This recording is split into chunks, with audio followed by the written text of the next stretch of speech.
All right, then more than anything, gotta give my thanks to you for giving me this time for this quick interview and also commiserations for the loss. Of Tough way course. to go down, but top four. It's still a pretty Yeah. good showing from this G2 squad.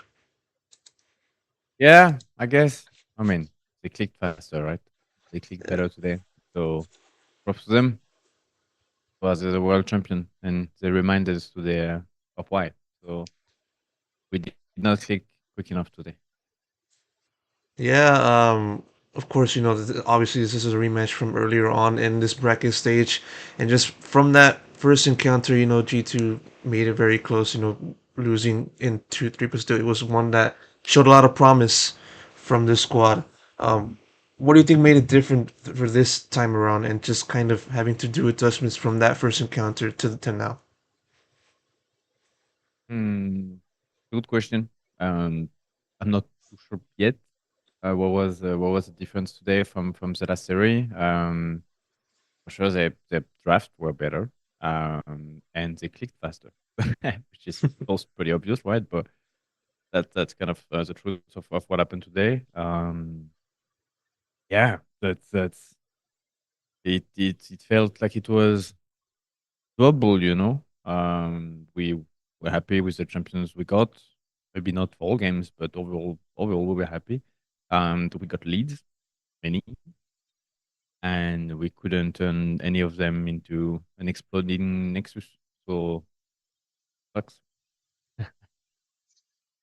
Yeah, it definitely does suck. But yeah, just looking at this team overall in the series. Of course, you're one well known within the team. Just on top of just being a general man, but also being one of the team's biggest supporters and just having them, keep the morale up, but also managing them in a way that just allows them to perform well.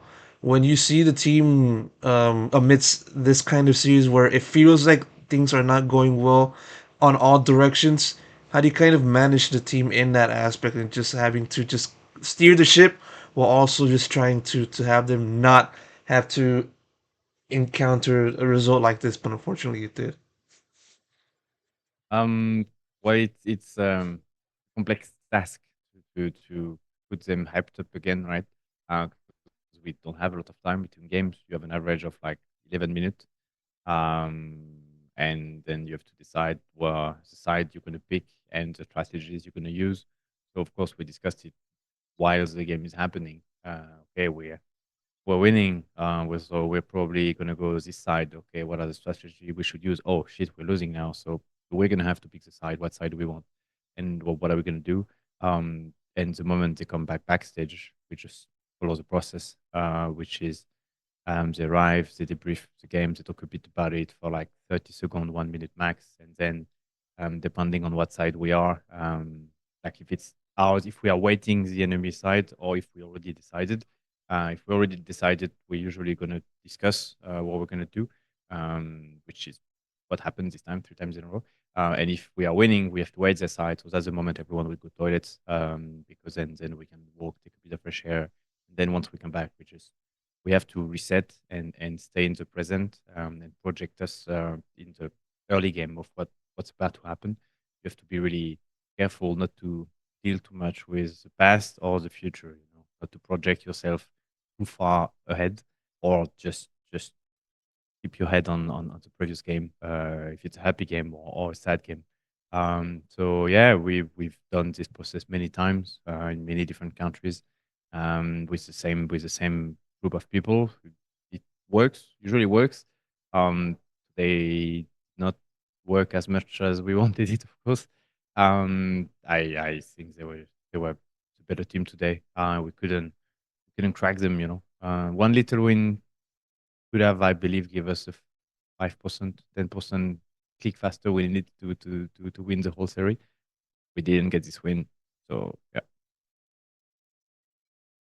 Yeah, even so, as I said earlier on in the conversation, making top four is not something that any team can do in MSI, and you guys have done exactly that. Taking down a pretty good competition on the way. Where do you kind of see the core result? Are you, as someone that has been so focused on just getting good results both on the domestic and especially on the international side, Are you a little bit disappointed that the team wasn't able to beat Team One, or are you kind of proud for them just having to get to top four in the first place? Both. I'm both, of course. Right now, well, I'm sad, disappointed. I wanted us to win. I thought we had the tools to win.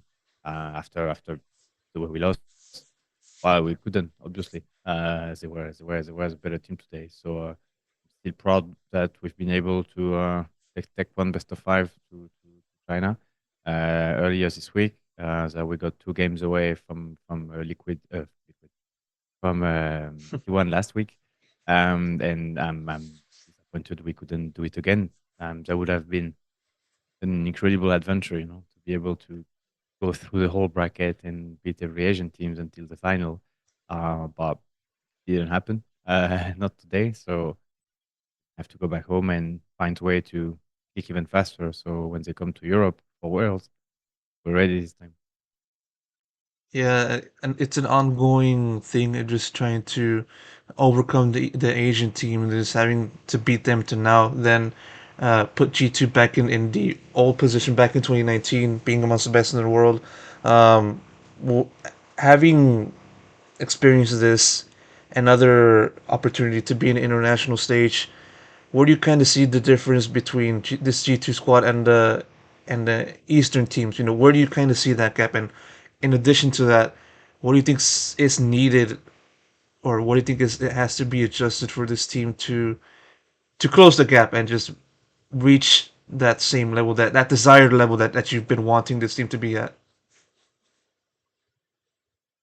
You need more seriousness in practice, more long-term sustainability on what we're doing. So we need to find ways to be even more precise, um, disregarding the opponent we're facing. Um, I think our overall approach is the right one. We did better at this tournament than we did the last one, and so on and so on. So I want us to keep improving. And yeah, that would be the goal for summer for sure. Right now we're probably gonna go home and sleep. So might be the approach. Yeah, for sure. Always got to take the first steps towards the long marathon, I would say. Not just focusing Yep. on the rest of. You were gonna say something? No, that's marathon. I was Yeah. +1 Uh, on this one. It's the yeah, marathon. yeah, for sure. Or as I was saying, focusing now onto the rest of the league. Broken Blade mentioned sometime after G2 defeated Top Esports earlier on in the tournament, and how he hoped that result would be an inspiration for other Western teams in the LEC, and how that would then set the foundation, or how that would give them a lesson about how Western teams can grow and just have the potential to beat these Eastern teams. And so I asked to you, what do you think the rest of the LEC must do in order to not only catch to the same level as the Eastern team, but also catch up to the same level as your team. In addition to that, Make us lose, fight us more and more and more. Challenge us on our method. Challenge us on our wins. Challenge us on our trophies. I'm down. I'm ready to lose more at home if it makes us win more at the international level. Because at the end of the day, all those tournaments are part of a way bigger tournament, which is the World Championship and the European Championship. Just one way to qualify there. So we are in an environment full of hardcore competitors, and they want to win, win, win all the time. At the end of the year, there's only 5 players which will be happy because they will feel like they are the best in the world, and they are the player who will win the World Championship. All the rest are going to lose at one point.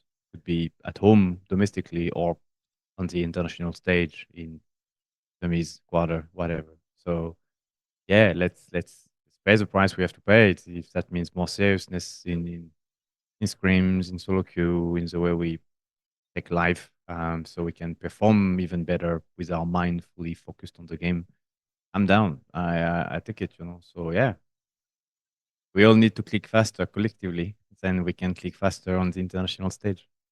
hmm And even so, you guys are, of course, at the front of the top, at the front of the pack, leading the way, and flying the flag for the LEC. Sure, you guys weren't able to win, but you definitely made the LEC proud today. That's for sure. Um, that said, I'm gonna wrap it up here. This interview. Really appreciate you taking the time, Romain, for doing this despite the loss. Can't thank you enough, and best of luck goes for you and the rest of the team in summer. Thank you very much. Have a good day. All right, thank you, you too.